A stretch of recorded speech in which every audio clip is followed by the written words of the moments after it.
साहिबान, लड़ाई के दौरान जुबानी हुक्म देने के लिए या टारगेट पर फायर डलवाने के लिए टारगेट और ज़मीनी निशानों को बयान और पहचान की ज़रूरत पड़ती है। लड़ाई के दौरान इसमें अधिक मुश्किल पेश आती है क्योंकि टारगेट को ढूंढना मुश्किल हो जाता है और बहुत कम समय के लिए टारगेट दिखाई देता है। साहिबान, लड़ाई के मैदान में समय की बहुत अहमियत होती है, इसीलिए हर एक कमांडर को अपने ट्रूप्स को ज़मीनी निशान दिखाने का तरीका आना निहायत ही ज़रूरी है ताकि ट्रूप्स अपना टास्क बखूबी से पूरा कर सके। लिहाजा इन्हीं बातों से संबंधित इस लेक्चर का उद्देश्य इंडिकेशन ऑफ लैंडमार्क के बारे में जानकारी देना है। लेक्चर तरतीबवार चले और क्लास की आसान सिखलाई के लिए मैं इसे 3 भागों में सिखाऊंगा। भाग 1 परिभाषाएं, भाग 2 ज़मीनी निशान दिखाने के तरीके, भाग 3 ज़मीनी निशान देने की तरतीब और ध्यान में रखने वाली बातें। अभी लेते हैं भाग 1 परिभाषाएं। सबसे पहले ज़मीनी निशान। ज़मीनी निशान किसे कहते हैं? ये वह पहचान में आने वाले कुदरती या बनावटी निशान है। उन्हें कमांडर अपने जुबानी हुक्म में इस्तेमाल करता है। इनका दिखाई देना जरूरी नहीं है, लेकिन जमीन पर मौजूद होना जरूरी है। इसका इस्तेमाल कमांडर अपने ऑप्स ऑर्डर में करता है। नंबर 2 मदद का निशान।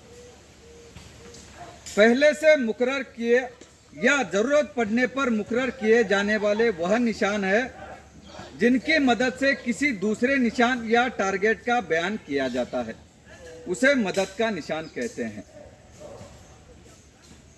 Number 3 target. ये वह निशान होता है जहां पर किसी हथियार का फायर गिराया जाता है या फिर फायर गिराने के लिए उसे मुकर्रर किया जाता है, उसे टारगेट कहते हैं। अभी हम ज़मीनी निशान और मदद के निशान में अंतर देखते हैं। ज़मीनी निशान पहले से चुने हो सकते हैं, परंतु मदद के निशान जरूरत पड़ने पर ही चुने जाते हैं। नंबर 2 ज़मीनी निशान जरूरी नहीं है कि सब निशान दिखाई दे, लेकिन मदद के निशान दिखाई देना जरूरी है। नंबर 3 ज़मीनी निशान ऑर्डर में इस्तेमाल होते हैं, जबकि मदद के निशान दूसरे निशान या टारगेट का बयान करने में इस्तेमाल में किया जाता है। नंबर 4 ज़मीनी निशान को मदद के निशान की जगह इस्तेमाल कर सकते हैं, लेकिन मदद के निशान को ज़मीनी निशान के तौर पर इस्तेमाल नहीं किया जाता है। यहाँ पर भाग 1 समाप्त है। भाग 1 में किसी भी स्टूडेंट का कोई सवाल नहीं तो अभी भाग 2 ज़मीनी निशान दिखाने के तरीके। ज़मीनी निशानों को अलग अलग तरीके से दिखाया जा सकता है। ज़मीन पर जिनको पहचानने में आसानी होती है, उन निशानों को दिखाने में भी आसानी होती है। जिन ज़मीनी निशानों को पहचानने में कठिनाई होती है, उनको दिखाने में भी कुछ मुश्किल हो जाती है। हमारी सेना में ज़मीनी निशानों को दिखाने के लिए कुछ तरीके बनाए गए हैं। अभी हम इनके बारे में बातचीत करते हैं। ज़मीनी निशान दिखाने के तरीके 5 हैं। सबसे पहले डायरेक्ट मेथड, सीधा तरीका। नंबर 2 डायरेक्शन मेथड, दिशा का तरीका। नंबर 3 रेफरेंस पॉइंट मेथड, मदद के निशान का तरीका। नंबर 4 क्लॉक रे मेथड, घड़ी का तरीका। नंबर 5 डिग्री का तरीका। अभी हम देखते हैं सबसे पहले डायरेक्ट मेथड, सीधा तरीका।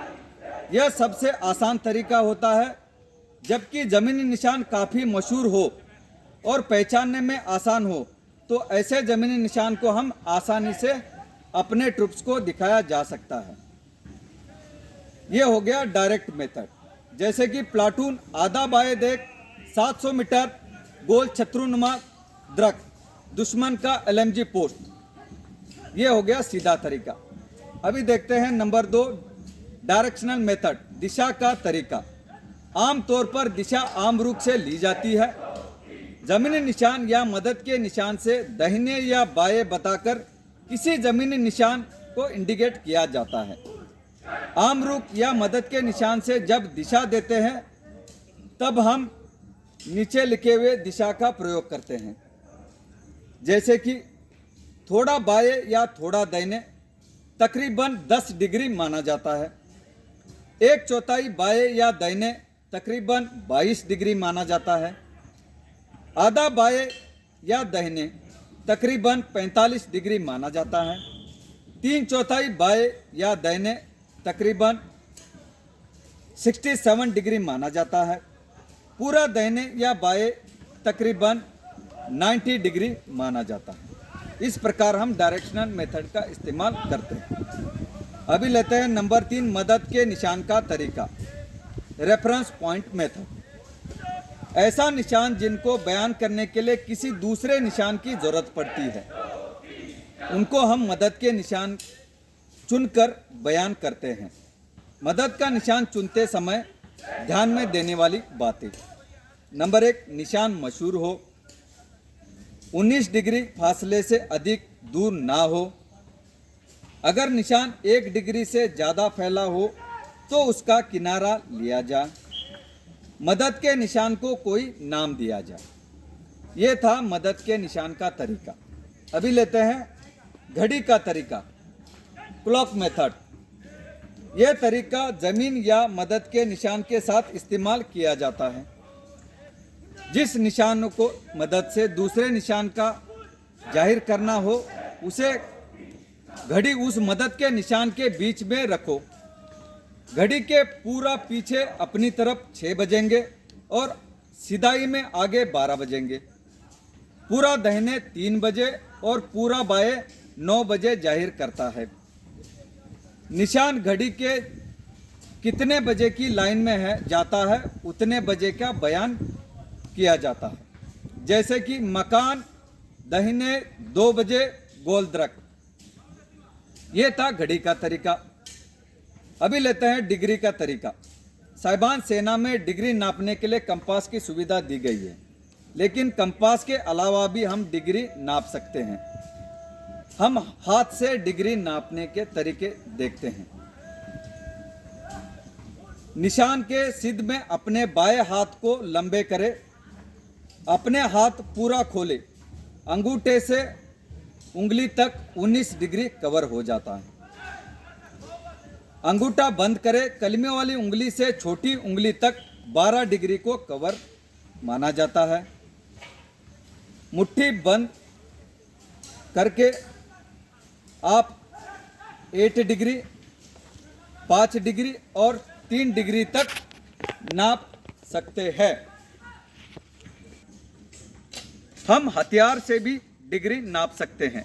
इंसास राइफल या एलएमजी के 4 साइड प्रोटेक्टर से 2 डिग्री और 4 साइड टिप से आधा डिग्री नाप सकते हैं और बायनाकुलर से 4 डिग्री भी नाप सकते हैं।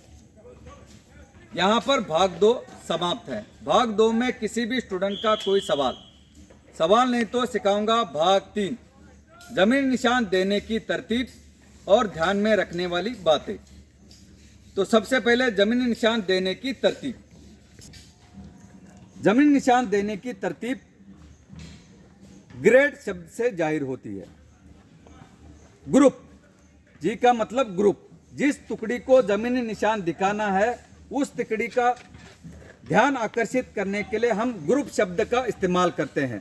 For example section, platoon, LMG group, O group. R का मतलब रेंज। अपनी जगह से निशान की रेंज बताने के लिए रेंज शब्द का इस्तेमाल किया जाता है।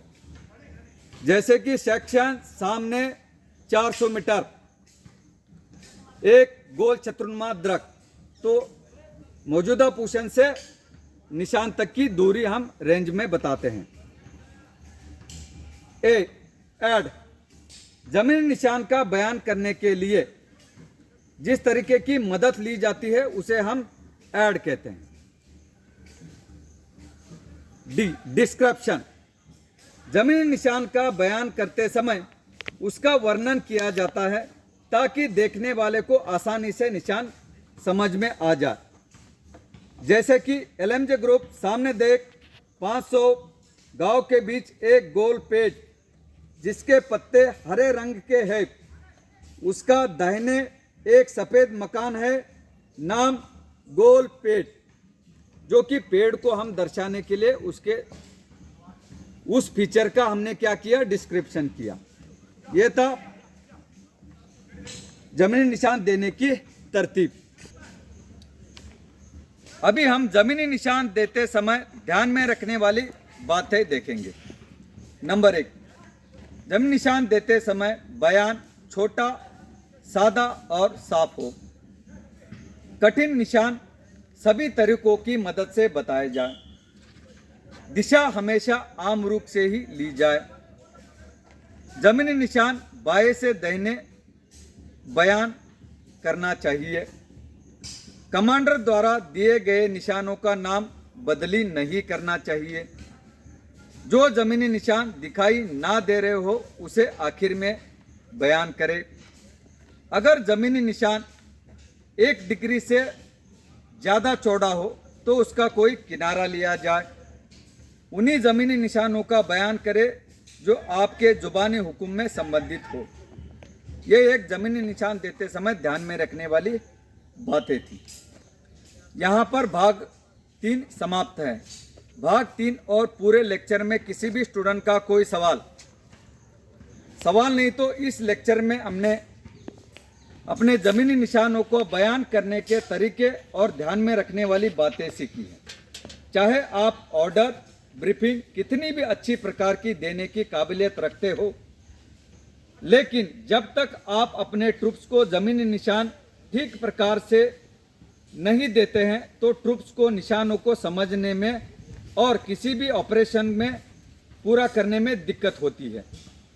एक अच्छा कमांडर वही होता है जो जमीनी निशानों को दिखाने की काबिलियत रखता हो।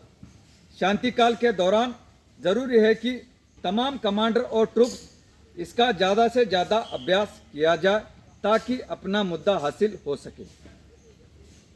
जय हिंद साहब। श्रीमान, यहाँ पर लेक्चर समाप्त है। क्लास को ब्रेक करने की अनुमति चाहता हूँ। जय हिंद साहब।